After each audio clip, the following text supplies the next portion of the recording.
LiberalViewer presents. So, welcome to the July 8th edition of LiberalViewer Monday Media Mixup. Thanks for joining me. I'll be using the 11 best, most newsworthy clips from the Sunday morning news analysis shows from the big five corporate outlets of ABC, NBC, CBS, CNN, and Fox News, the so-called corporate media here in the United States, for what should be a really educational, informative, fair use media criticism and political commentary show for you all today. As you can see from the video title, my main topic is Joe Biden making a comeback, dropping out, or losing, because those are basically the three options that are still all possibilities for Joe Biden with the continuing fallout from his June 27th debate performance. He could make a comeback if he does a lot of events. He did this interview last Friday that, better than the debate, but not enough to be a real comeback.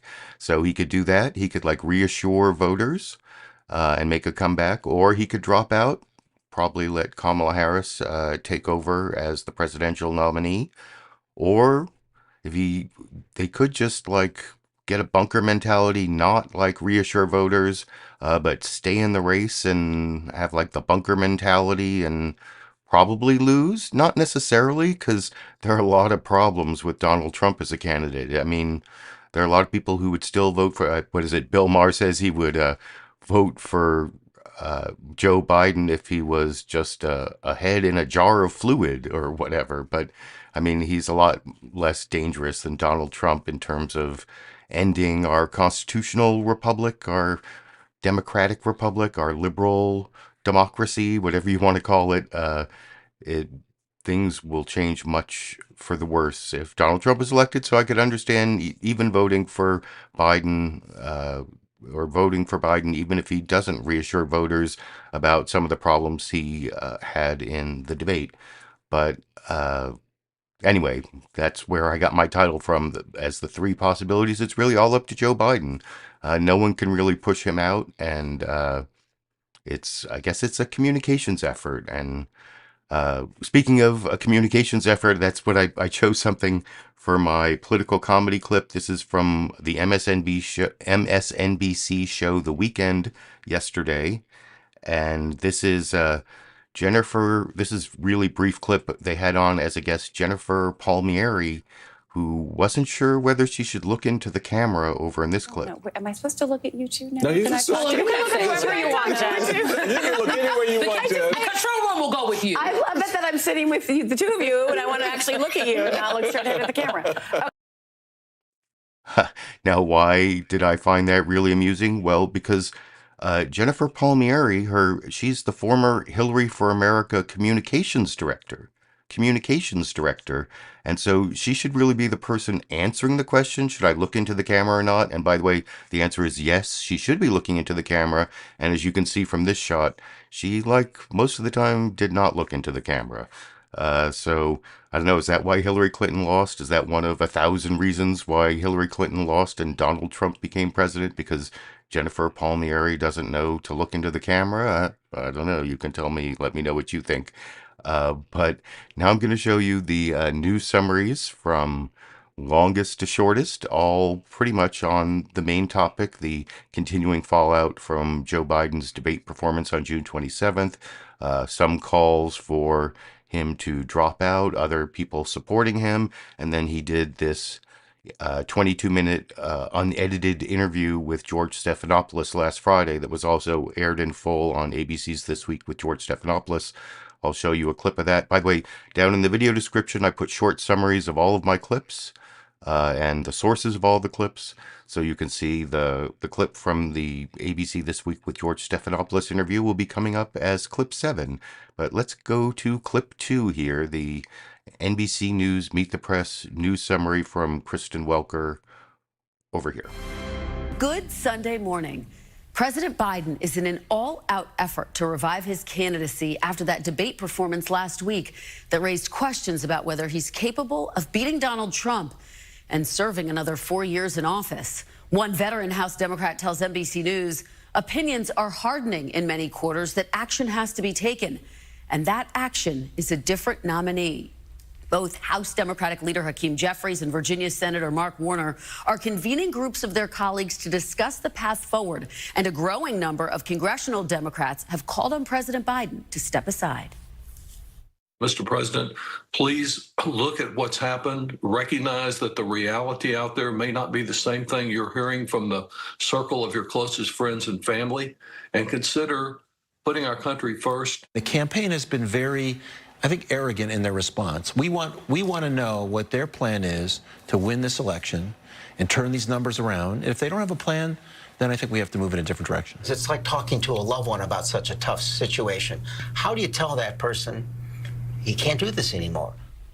The decision about whether Mr. Biden stays in the race may come down to raw data. In a new Wall Street Journal poll, former President Trump has opened up a 6-point lead over President Biden among registered voters, the widest gap in that survey since 2021. Mr. Trump leads by nearly 9 points among registered voters in a New York Times Siena College poll. He's up by 6 points among likely voters, his largest lead since 2015. And Vice President Harris performs slightly better in a CNN poll within the margin of error. But a Bloomberg Morning Consult poll shows a close race in key battleground states. Now, an increasing number of big Democratic donors are calling on President Biden to drop out. The lifeblood to a campaign in politics, the lifeblood is money. I talked to a bunch of big donors, and they're moving all their money to Congress and the Senate. I mean, I cannot believe we're in this situation. But the president has been defiant. He is not dropping out. On the trail in Wisconsin and in an exclusive interview with ABC's George Stephanopoulos, President Biden insisted only the Lord Almighty could make him change his mind. If the Lord Almighty came down and said, Joe, get out of the race, I'll get out of the race. The Lord Almighty's not coming down.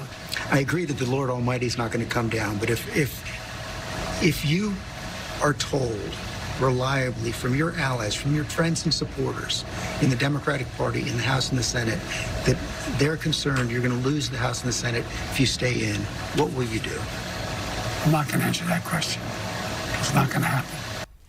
But the interview did not calm the widespread panic throughout the party. Former Obama senior advisor David Axelrod said President Biden is rightfully proud of his record, but is, quote, dangerously out of touch with the concerns people have about his capacities. Some Democrats have also expressed frustration that the president refused to commit to taking a cognitive test. Have you had the specific cognitive tests, and have you had a neurologist, a specialist, do an examination? No one said I had to. No one said, they said I'm good. Would you be willing to undergo an independent medical evaluation that included neurological and cognitive tests and release the results to the American people? Look, I have a cognitive test every single day. Every day I have that test. Everything I do. The answer right now is no, you don't want to do that right No, now. I've already done it. On Monday, the Supreme Court gave former President Donald Trump a monumental legal victory, granting him sweeping immunity from prosecution over official actions in an extraordinary expansion of executive power. Aiming to capitalize on that, the Biden campaign is now arguing the decision is added proof that Mr. Trump will be more dangerous in a second term. If you stay in and Trump is elected and everything you're warning about comes to pass, how will you feel in January? I feel as long as I gave it my all and I did the goodest job as I know I can do.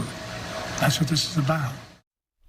And joining me now is Democratic Congressman Adam Schiff. And I will have 3 Democrats, including Adam Schiff, talking about how they support Biden, but he has some things he has to do to reassure voters. Like I was saying earlier, Adam Schiff, Senator Bernie Sanders, and Senator Chris Murphy of Connecticut will all be included in my newsmaker clips coming up. There were 3 good clips from the ABC interview and that NBC News Meet the Press news summary. The one clip, the one clip at the end there, I found really disappointing, and a lot of people did, where, as long as I gave it I did my goodest. I think he actually said, did my goodest. Then I'll, and if he loses, it's okay as long as he did his goodest. I don't know. Not if you think about that immunity case that Kristen Welker was talking about at the end of the clip also, where if Trump gets back in office, he's going to have such increased powers, especially over the Justice Department, that it's going to change the way our government works in really profound ways. And so I don't really care whether Biden does his goodest or not. I want someone to beat Trump, and if that's going to be Biden, then he's got to do some more. He's got to show that he can take the case to Trump, I think. And so I didn't like that clip or that statement from Biden. But there's something else he said that I haven't seen anyone really concentrate on that's in the clip I picked out, clip 7 when we get there. The next news summary here is Fox News Sunday had the second longest one, and it's mostly on the same topic, but they add in like the hurricane and the extreme heat. We've had like triple-digit days for a week here in Sacramento, and we're going to have like another week of them, so I know about the extreme heat. They also mentioned the French elections, and they kind of predict, you see Shannon Bream sort of predict the right wing is going to win, which they didn't do either in France or in the UK. So maybe that'll bode well for the U.S. elections. And anyway, I'll talk about the Fox News Sunday news summary a little more after what Shannon Bream and Lucas Tomlinson give the right-wing spin to the news over here. Hello from Fox News in Washington. A quick look at your morning headlines. The Texas Gulf Coast is under numerous flood, damaging wind, and storm surge warnings as Beryl is forecast to regain strength and make landfall early tomorrow morning as a hurricane. More than 132 million Americans are dealing with extreme heat on the West Coast and parts of the East Coast. In California, firefighters face blistering temperatures as they battle a major wildfire in Santa Barbara.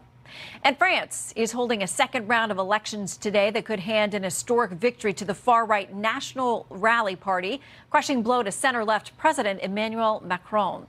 That rejection of the status quo is being felt all across the West, including here at home, where President Biden fights for his political career and President Trump gains ground in the polls.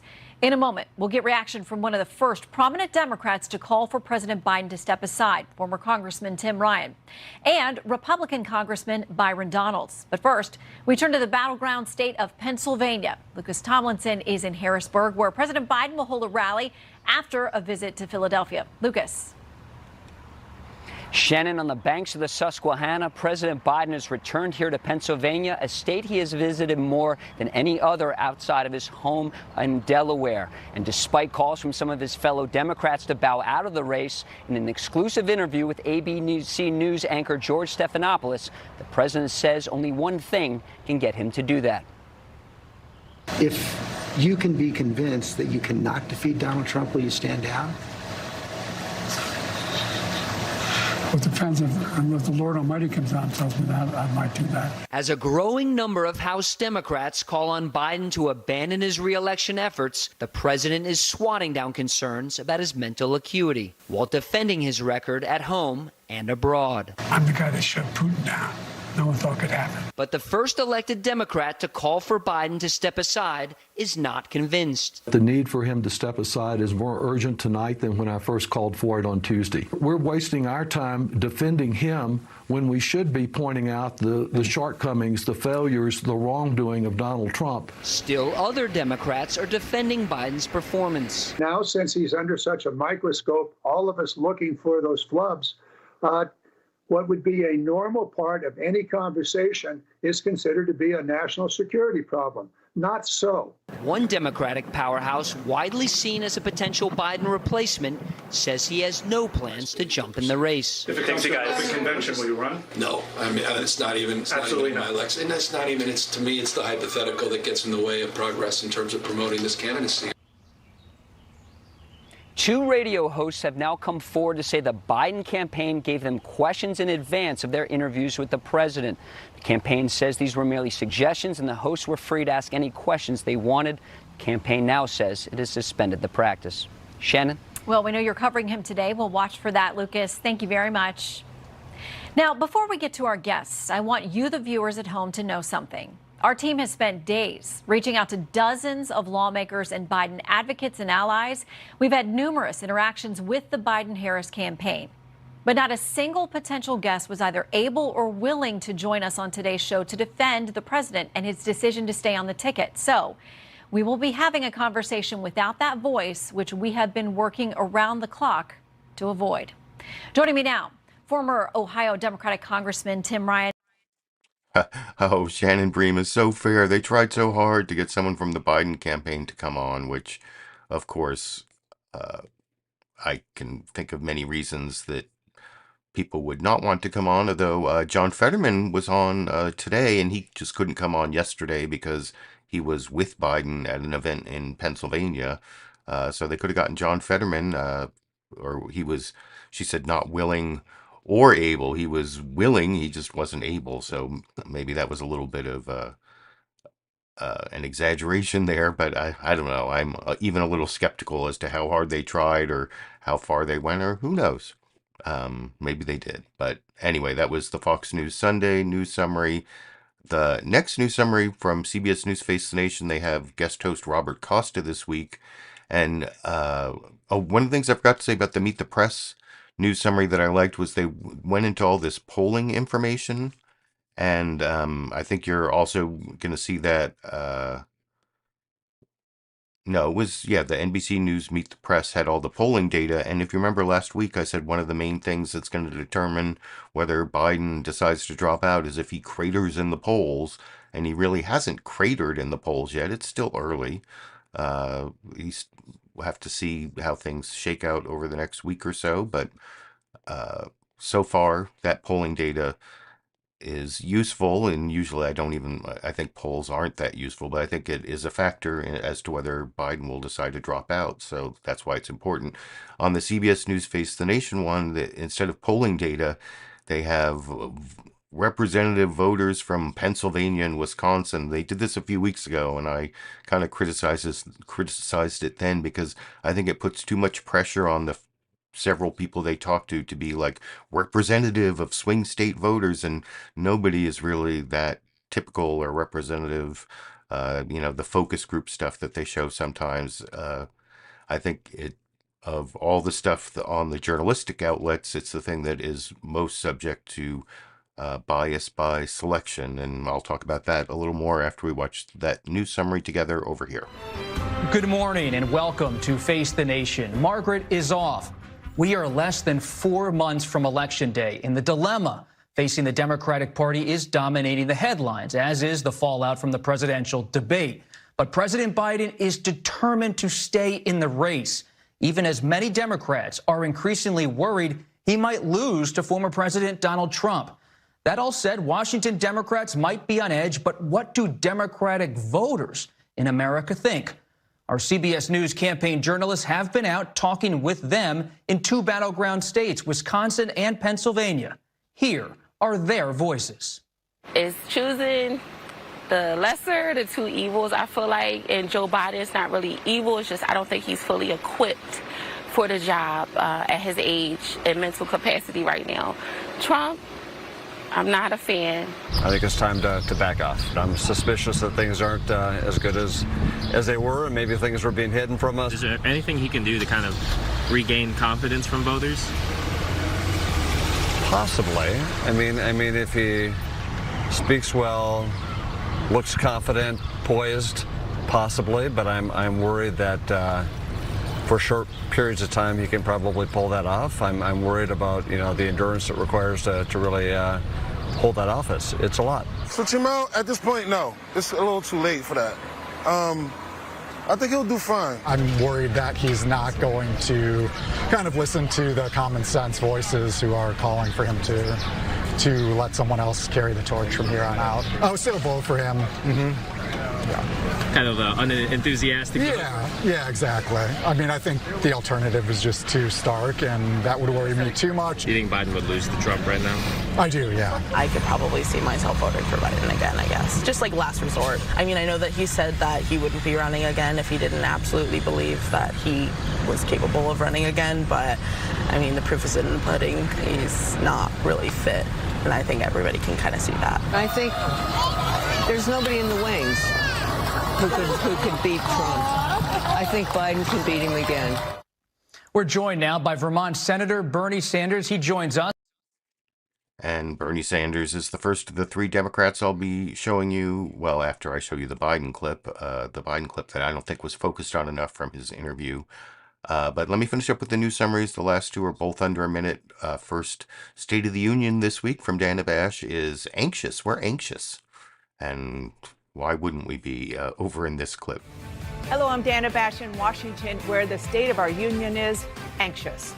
Today, President Biden is on the trail in Philadelphia trying to stave off calls to step aside from the 2024 race. But there are new signs that Democratic opposition to his candidacy is only growing.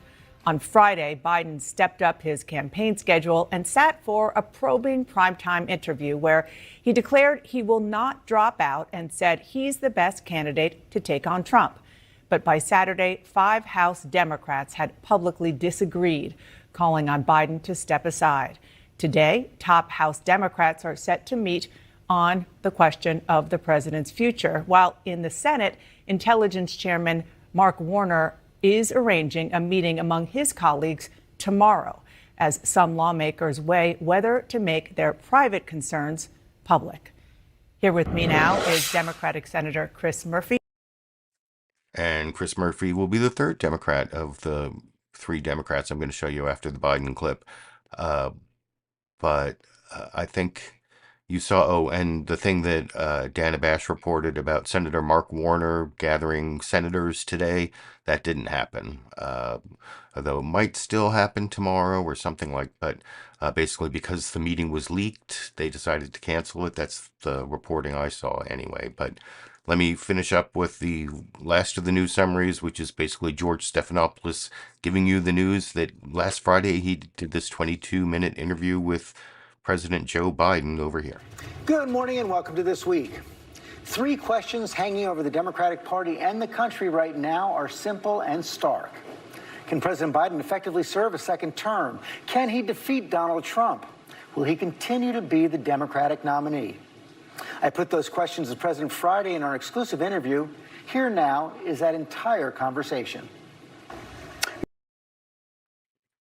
And yeah, they show the entire thing. You can find the entire interview on the ABC News website also. But they replayed the whole thing again on ABC's This Week with George Stephanopoulos. And I'm going to play you the first couple minutes.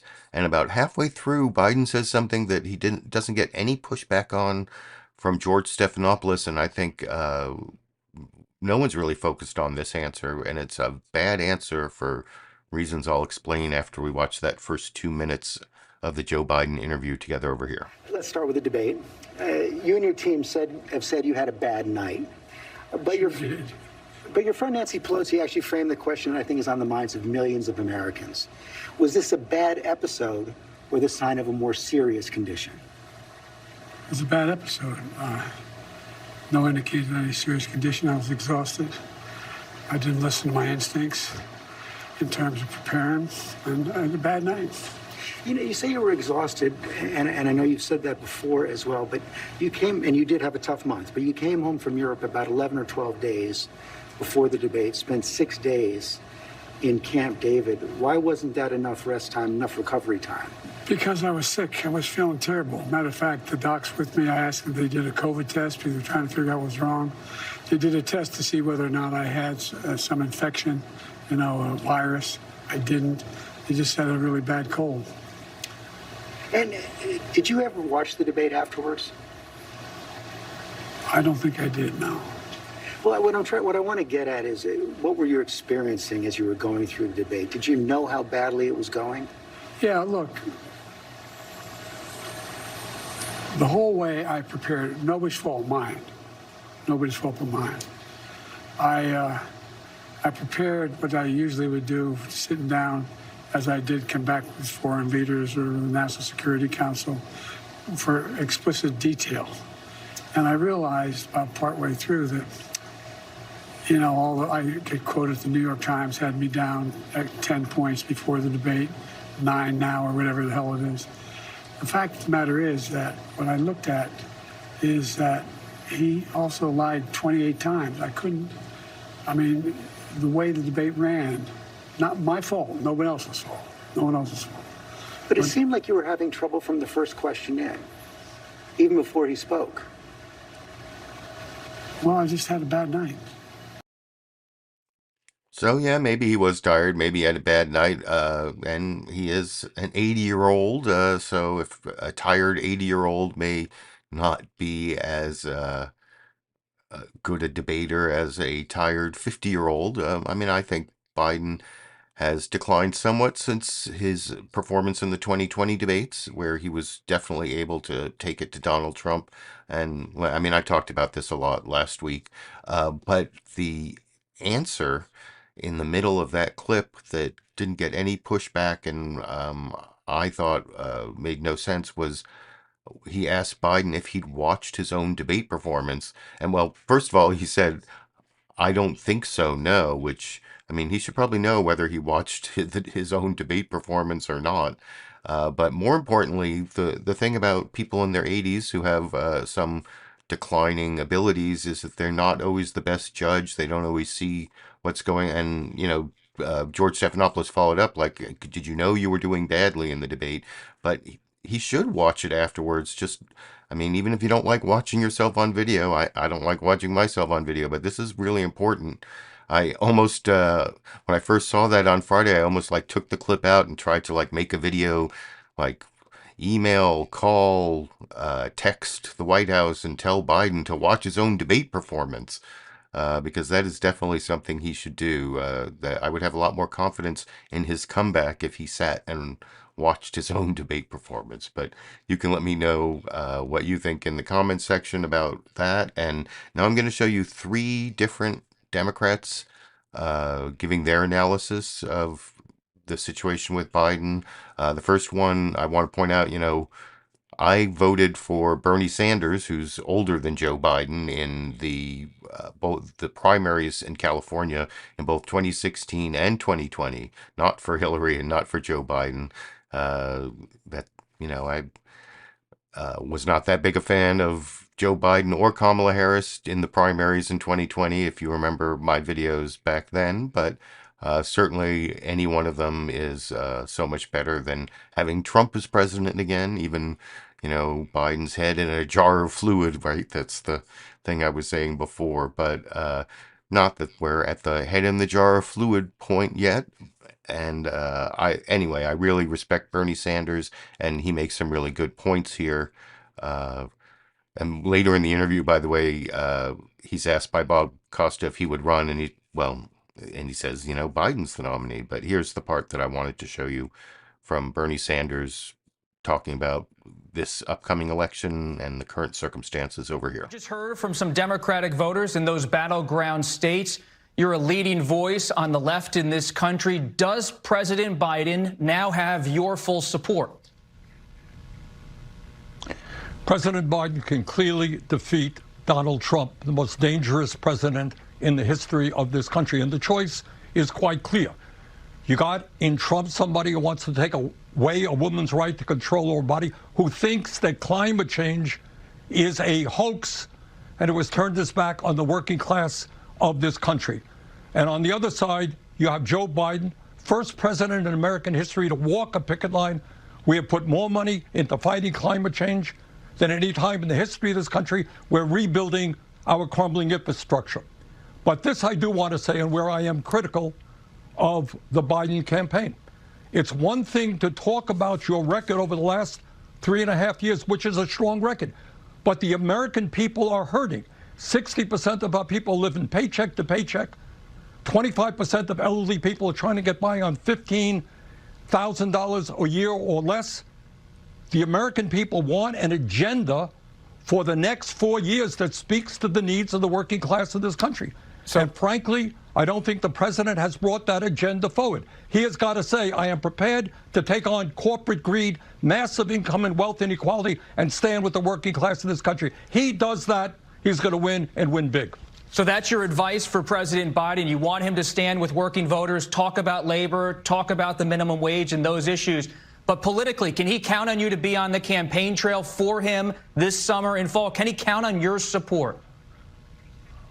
I've already done 6 events in Wisconsin. We've been to New York. I've been to Ohio. And let me say this, and maybe the most important point Bob, I want to make this morning. What we are talking about now is not a Grammy Award contest for Best Singer. Biden is old. He's not as articulate as he once was.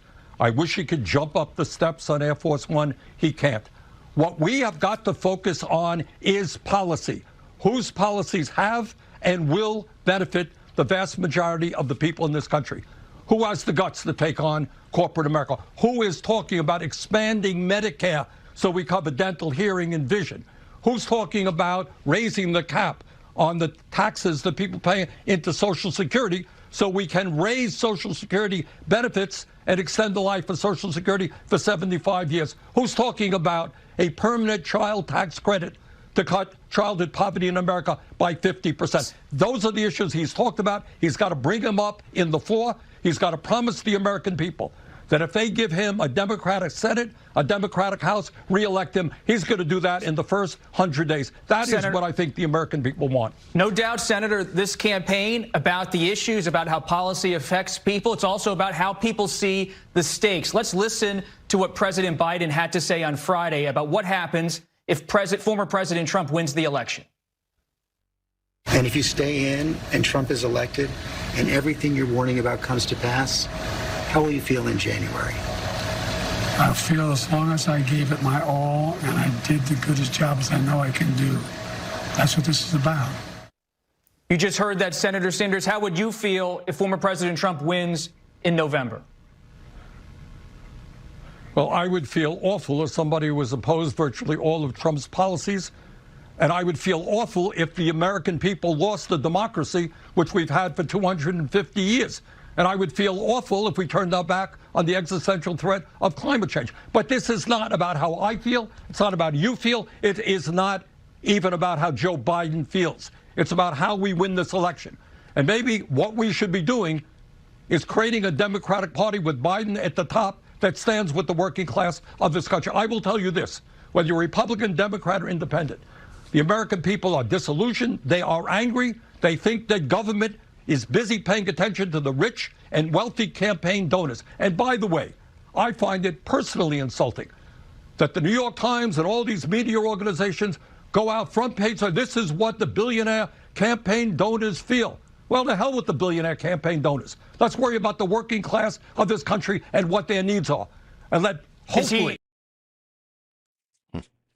So, yeah, that Bernie Sanders answer to the George Stephanopoulos question, you know, how are you going to feel if Trump wins the election? That was like 1,000 times better than Biden's answer, which I was criticizing earlier. I wish Joe Biden had given that answer. And pretty much everything Bernie Sanders said there was accurate. And I don't really have anything to argue with what he said. That's why I chose that clip, because that's really the outlook that I think people should be taking at this particular point in the 2024 election. Adam Schiff also, he had sort of a more prescriptive take on, reacting. He reacted specifically to the George Stephanopoulos interview, get a question from Kristen Welker on NBC News's Meet the Press, and explained what, kind of outlined, and Chris Murphy will give you kind of the same thing, that even as a Biden supporter, still thinks Biden has some things he needs to do to make a comeback. And here's Adam Schiff talking about that on NBC yesterday over here. It is great to have you here. I want to get your gut reaction to that interview on Friday night. Obviously, the president trying to turn the page. Based on what you saw, do you think he is still the strongest candidate to beat former President Trump? Well, ultimately, this is a decision President Biden is going to have to make, and President Biden alone. But I would say this, he has been an extraordinary president. He has created millions and millions of jobs. He has expanded and strengthened our NATO alliances. He has brought back manufacturing in this country. He has brought about the most aggressive attack on climate change. He has done more in one term than most presidents ever do, no matter how many terms they get. And he's running against someone who's a pathological liar, someone who ran the country into the ground by his mishandling of a deadly pandemic, someone who is a pathological, not only a pathological liar, but is immoral, indecent, unfit for office. But the performance on the debate stage, I think rightfully raised questions among the American people about whether the president has the vigor to defeat Donald Trump. And this is an existential race. Given Joe Biden's incredible record, given Donald Trump's terrible record, he should be mopping the floor with Donald Trump. Joe Biden is running against a criminal.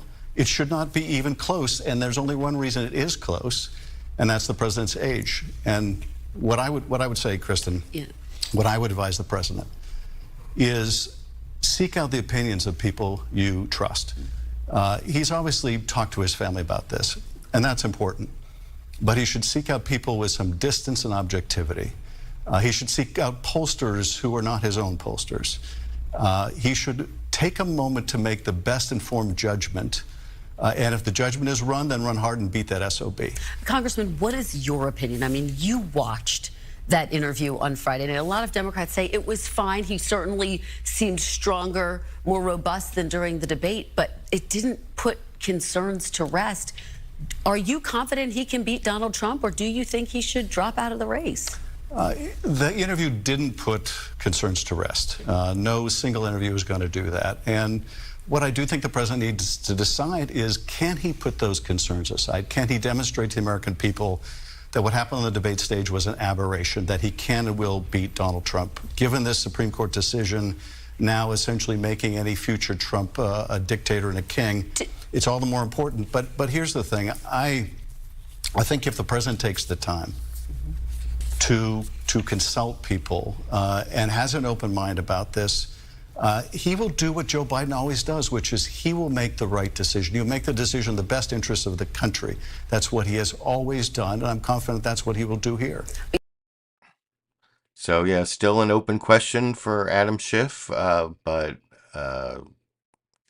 he doesn't have much to worry about in terms of getting elected to the Senate this November. He's going to be Senator Adam Schiff starting next year and taking over Dianne Feinstein's old seat, and then we'll just have to wait and see if Joe Biden does what Adam Schiff claims he's going to do, which is make the best decision for the country. And I guess there's still time. It's still working itself out there, but it's still an open question. And Senator Chris Murphy from Connecticut gives a similar prescription, talking to Dana Bash over on CNN's State of the Union in response to a question about the continuing fallout from Biden's poor debate performance.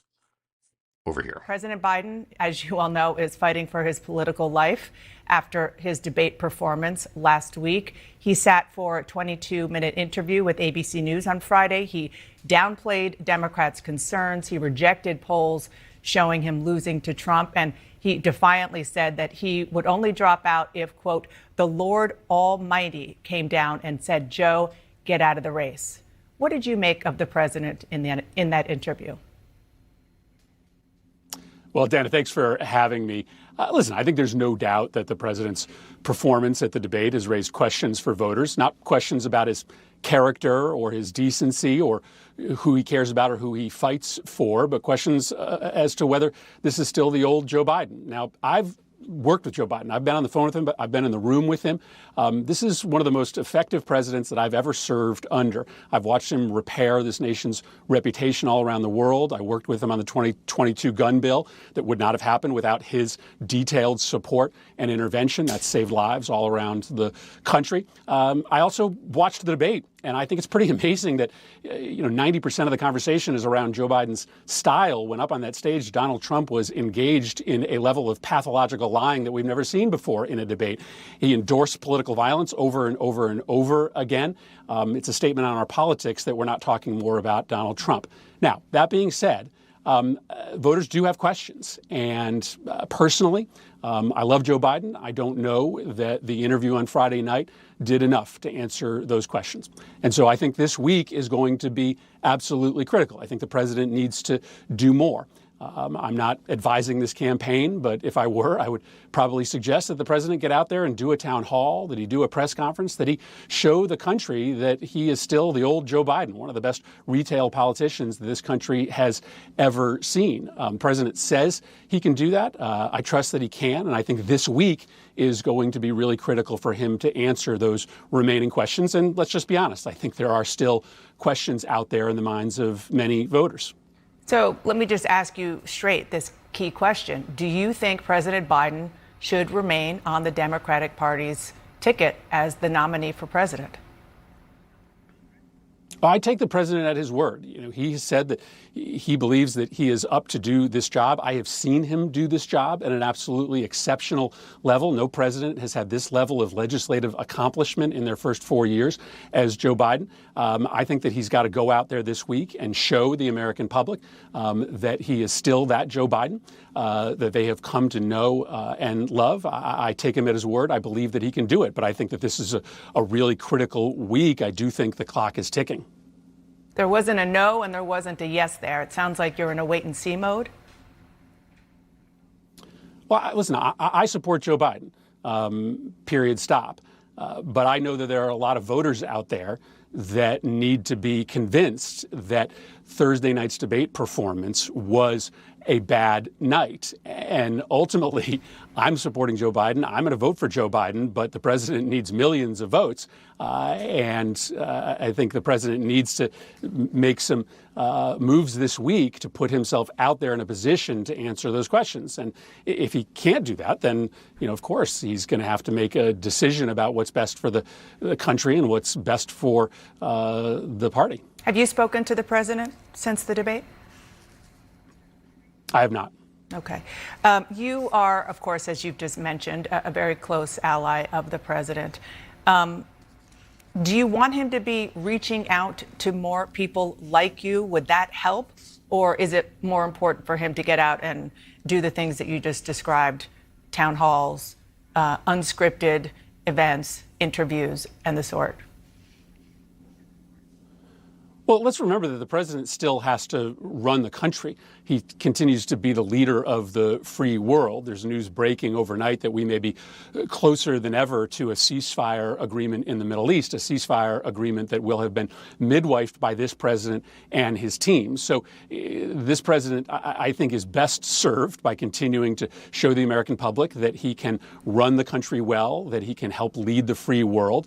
But to the extent that he does have time to campaign, I think it is more important for him to be out there speaking directly to the public in an impromptu way. Again, this is a president who has been one of the best person-to-person politicians that this country has ever seen.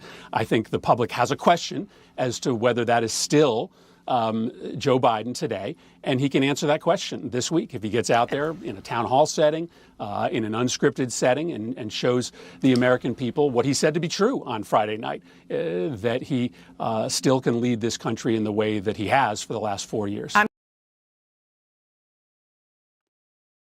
So, yeah, there you go. That is the prescription of Senator Chris Murphy on, even though he's all in on Joe Biden, what he thinks Joe Biden needs to do, town halls, press conferences. He called in to Morning Joe this morning. I watched that.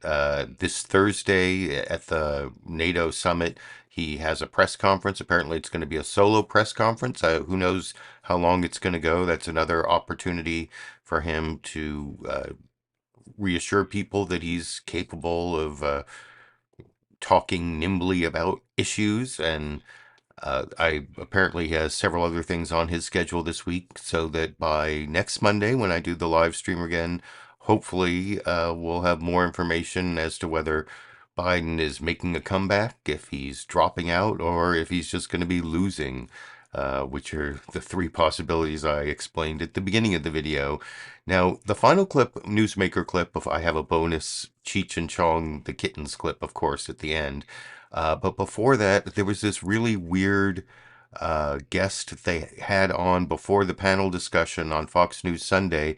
Ostensibly, I didn't take the teaser, but you'll see in the intro to Professor Allan J Lichtman on Fox News Sunday they talk about the upcoming Democratic National Convention. If Biden says he won't leave the ticket, there's this Representative Brad Sherman, a Democrat from California, who tweeted something about how the delegates can vote for whoever they want. And honestly, I don't know. I thought the delegates were pledged, but even if they're not pledged, they're Biden delegates. They're like picked by the Biden campaign to be for the purpose of being people who would vote for Biden. That's like their whole purpose in being a delegate. So I find it very unlikely that the delegates are going to vote for anyone other than Biden if Biden doesn't drop out himself. But Brad Sherman floats that in a tweet, and Shannon Bream brings on history professor Allan J Lichtman as an expert who can answer the question about, whether the delegates do have to vote for Biden or not. And he doesn't really, he like briefly says, oh yeah, delegates can do what they want. But then he goes to he has this gimmick. It's his 13 keys to the presidency. I haven't read his book, but I've seen him talk about it before. I actually put a link down in the video description to a February 2024 article about how his 13 keys are working.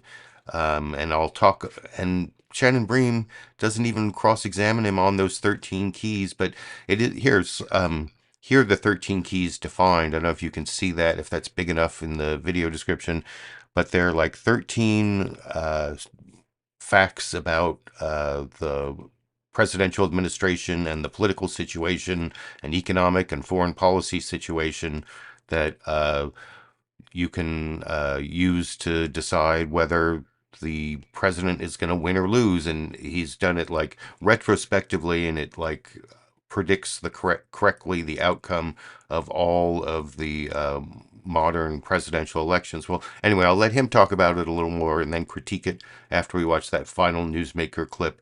Does Shannon Bream know that this is like the thing he always talks about, and why is it totally non-responsive to her question over here? Speculation that President Biden could drop out of the race has many wondering how his replacement would be chosen and how a possible contested or open convention might work.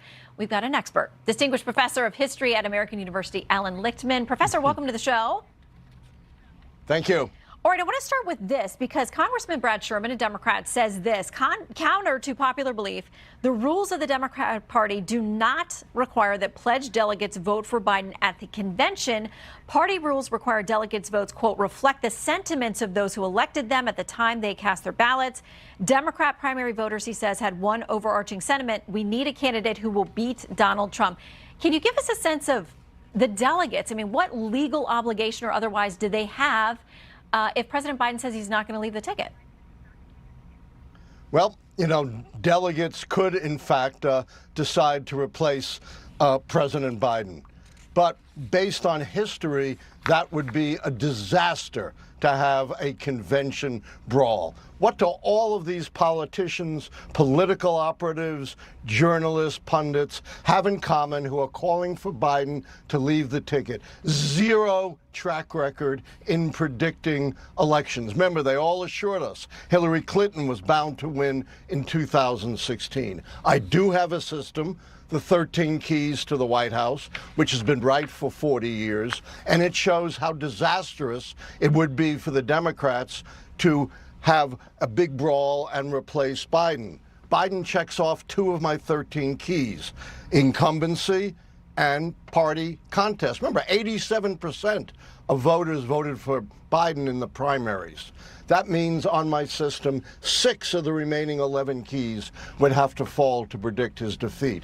On the other hand, under this scenario, they lose incumbency, they lose party contest, only 4 more keys would have to fall. They would be setting up the same situation that led to the election of Donald Trump in the first place in 2016, an open seat with no incumbent running and a party contest. And you can go all the way back to 1900. And since that time, under those conditions, the party holding the White House has won 0 times. Whereas with an sitting president and no contest, they've won 75% of the time. So all of this is being fueled by historical ignorance, not a real knowledge of how elections work. All right, Professor, we'll put you down for it's more dangerous to give up the incumbency than to move ahead with the man currently at the top of the ticket. We'll see what we get as we inch closer to the convention. Professor Allan Lichtman, thank you so much. So yeah, they had him on as a guest to answer one question. He didn't answer the one question, and instead he talked about his pet theory that he's written a whole book about. Let down in the video description under sources, I have these are the 13 keys. That's from that article, and then you can see later in that article he applies those 13 keys to the current presidential contest, and you can see how there's false, true, leans false, and this is a few months ago. But the thing about these keys is they're kind of squishy. Is there what about RFK Jr.? He was in the Democratic primary and then dropped out as a third party candidate and has had significant polling. Would that count as a contest, or would you only know looking back on it and using it to say whether your theory worked or not? And there are all sorts of, the scandal is does what Biden's problem at the debate count as a scandal? Right now there's not really a scandal, but then there's also the Hunter Biden thing. Is that a scandal? That's the question. That's what I mean when I say that they're all really squishy in term and almost subjective, and exactly where you draw the line, at least from what I saw in the article. Like I said, he wrote a whole book about this. I have not read that whole book, so maybe he gives more details that let you decide the close cases that I'm not seeing. But you would think Shannon Bream would have followed up, or she had him on to give that whole theory, but then never asked him any real questions about it, and it didn't really answer the questions she asked. So that was kind of a bizarre one-off thing on Fox News Sunday. I don't really understand. But anyway, that is the final newsmaker clip for the program. I did promise a bonus Cheech and Chong the kitten clip. This is a video I took earlier today. Chong really likes the windows. I think I showed a clip a few weeks back where he was up on a windowsill and Cheech was attacking him through the shutters that were partially open. Well, this is the same thing, different window, but instead of shutters, you see blinds. And I will end with that bonus Cheech and Chong the kitten clip over here.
So yeah, that was the Battle of the Blinds that I took as the bonus Cheech and Chong the kitten clip earlier today. I will be back next Monday and every Monday through January 20th or through January 2025 to cover the election and inauguration of whoever it is who, see, hopefully the person who wins in November will be the same person inaugurated in January. We're not even sure who's running at this point still, right? So lots left to cover.